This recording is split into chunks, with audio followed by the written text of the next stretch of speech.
ஓம் தத்புருஷாய வித்மஹே மகாதேவாய தீமஹி தன்னோ ருத்ர பிரசோதயாத். நாம் தற்போது 2025ஆம் ஆண்டின் இறுதியை நெருங்கிக் கொண்டிருக்கிறோம். 2026ஆம் ஆண்டின் முதல் மாதமான ஜனவரி மாதத்தில் நுழைய உள்ளோம்.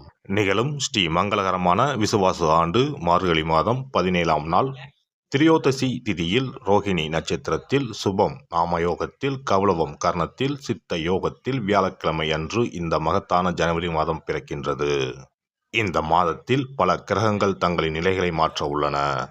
ஜோதிட சாஸ்திரப்படி ஜனவரி 1, 2026இல் கிரகங்களின் சிறப்பு சேர்க்கையால் உருவாகும் மிகப்பெரிய யோகமான சங்கோண யோகம் ஒரு சில ராசிக்காரர்களுக்கு மங்களகரமானதாகவும் அதிர்ஷ்டமானதாகவும் வாழ்வில் புதிய வெளிச்சம் தருவதாகவும் அமையும்.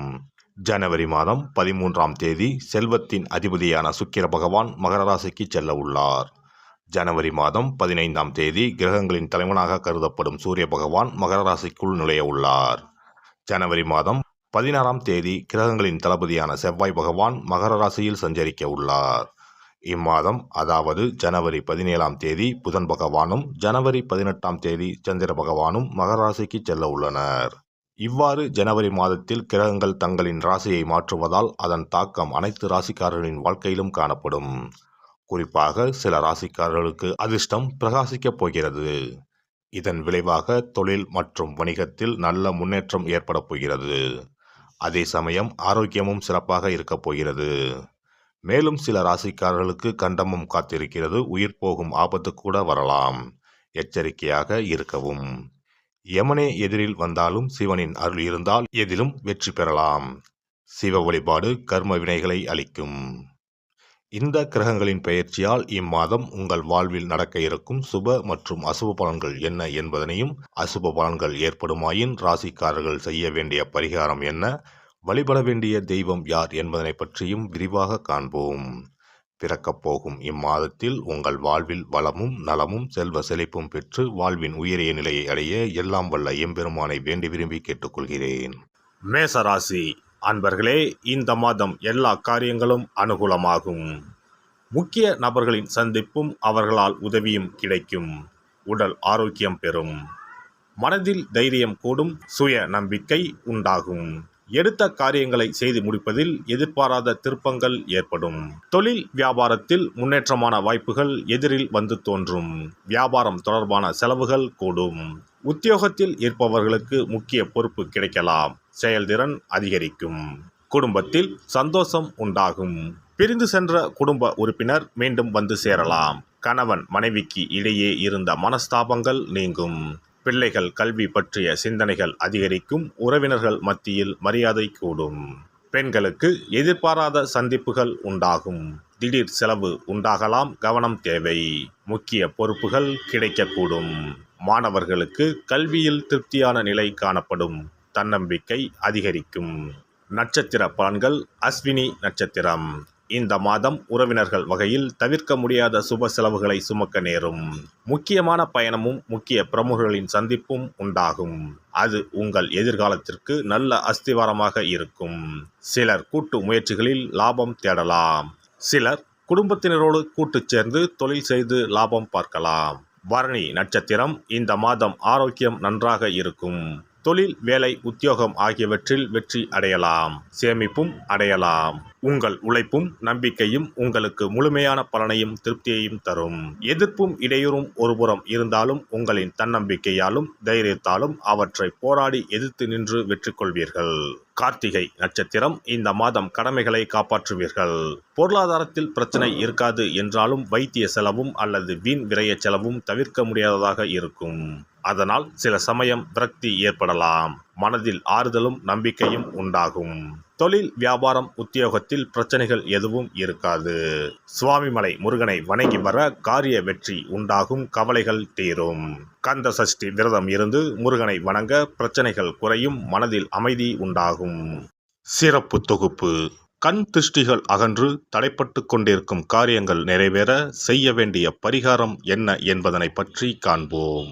வாழ்க்கையில் நல்ல நிலையில் இருந்தவர்கள் கூட திடீரென்று பொருளாதாரம் இழந்து மன கஷ்டங்களுடன் வாழும் நிலை ஏற்படும். இந்த நிலை எதனால் ஏற்பட்டது என்று ஆராய்ந்து பார்த்தால் பெரும்பாலும் அவர்களின் மீதான கண் திருஷ்டிதான் காரணமாக இருக்கும். கல்லடி பட்டாலும் கண்ணடி படக்கூடாது என்று சொல்வார்கள் அல்லவா, அது உண்மைதான். இது போன்ற பிறரின் பொறாமை கொண்ட கண் திருஷ்டியினால் பலரின் வாழ்க்கை சிரமத்திற்கு ஆளாக நேரிடும். இது போன்ற கண் திருஷ்டிகளிலிருந்து எப்படி தப்பிப்பது? இருக்கவே இருக்கிறது எளிதாக கிடைக்கும் ஊமத்தஞ்செடி. தெய்வ சக்தி நிறைந்த செடியாக கருதப்படும் ஊமத்தஞ்செடியின் காய், பூ, இலைகள் என அனைத்தும் தீய சக்திகள் விரட்ட பரிகாரத்துக்கு பயன்படுகிறது.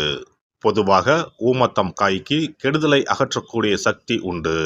நம் வீட்டில் உள்ள எதிர்மறை சக்தியை அகற்றுவதற்கு ஊமத்தங்காய் தீபம் சிறந்த பரிகாரமாகிறது.